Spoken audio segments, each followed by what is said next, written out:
Hi friends, എല്ലാവർക്കും ഉപ്പും പുളിയും കുക്കിങ്ങിലേക്ക് സ്വാഗതം. ഇന്ന് ഞാൻ വെണ്ടയ്ക്കയും തക്കാളിയും ചേർത്തിട്ടുള്ളൊരു കറിയാണ് ഉണ്ടാക്കുന്നത്. ഇതിന് മോരുകറി എന്നൊക്കെ പറയാം. അപ്പോൾ നമുക്ക് ആ കറി എങ്ങനെയാണ് ഉണ്ടാക്കുന്നത് നോക്കാം.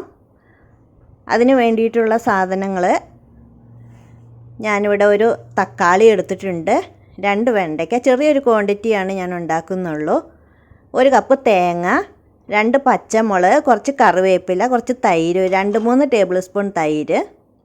ഇനി നമുക്ക് ഈ തേങ്ങ ഒന്ന് അരച്ചെടുക്കണം.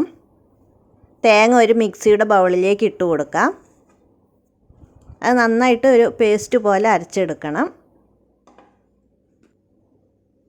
അതിലേക്ക് ഒരു 1/4 ടീസ്പൂൺ ജീരകം ഇട്ട് കൊടുക്കാം, നല്ല ജീരകം. ഇനി അതൊന്ന് അരച്ചെടുക്കാം. ഈ സമയം അടുപ്പത്തേക്ക് ഒരു ചീനച്ചട്ടി വെച്ച് അതിലേക്ക് 2 ടേബിൾ സ്പൂൺ വെളിച്ചെണ്ണ ഒഴിച്ചു കൊടുക്കുക. അതിലേക്ക് 1/2 ടേബിൾ സ്പൂൺ കടുക് ഇട്ട് കൊടുക്കുക. കടുക് പൊട്ടി വരുമ്പോൾ ഒരു 1/4 ടീസ്പൂൺ ഉലുവ ചേർത്ത് കൊടുക്കുക.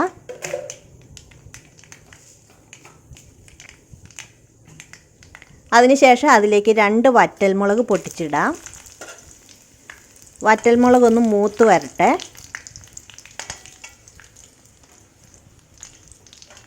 അതിലേക്ക് ആ 2 പച്ചമുളക് കീറിയതും കൂടെ ചേർത്ത് കൊടുക്കുക.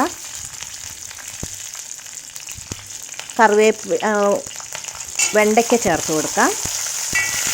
ആ വെണ്ടയ്ക്ക അതിലിട്ട് നന്നായിട്ടൊന്ന് ഇളക്കി അതിൻ്റെ വഴുവഴുപ്പൊക്കെ പോകുന്നത് വരെ ഒന്ന് വഴറ്റണം. അതിനുശേഷം അതിലേക്ക് കറിവേപ്പില ചേർത്ത് കൊടുക്കുക.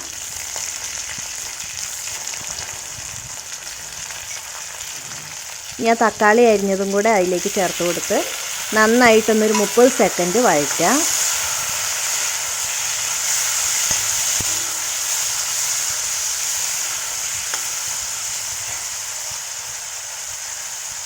അതിലേക്ക് ഇനി പൊടികളും കൂടെ ചേർക്കണം. ഒരു 1/2 ടേബിൾ സ്പൂൺ മുളക് പൊടി ചേർക്കുക.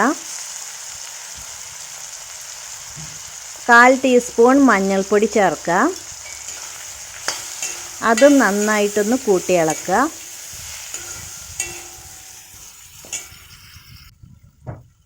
ആവശ്യത്തിന് ഉപ്പ് ചേർക്കുക. അതിനുശേഷം ഇതൊന്ന് മൂടി വെച്ച് വേവിക്കണം.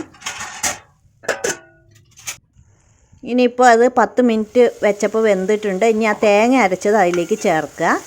അത് നന്നായിട്ട് പച്ചമണം പോകുന്നത് വരെ ഒന്ന് 1 മിനിറ്റ് ഒന്ന് വഴറ്റുക. ഞാൻ ജാറ് കഴുകിയിട്ടുള്ള വെള്ളം കൂടെ അതിലേക്ക് ചേർത്ത് കൊടുക്കുക.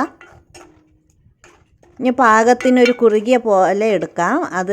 അതിൽ വേണ്ടി കുറച്ചൊരു 1/2 ഗ്ലാസ് വെള്ളം കൂടെ ചേർക്കണം.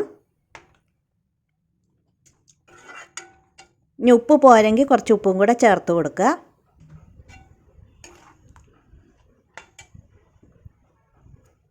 ഞാനൊരു 1/4 ഗ്ലാസ് വെള്ളം കൂടെ ഇപ്പോൾ ചേർക്കുന്നുണ്ട്.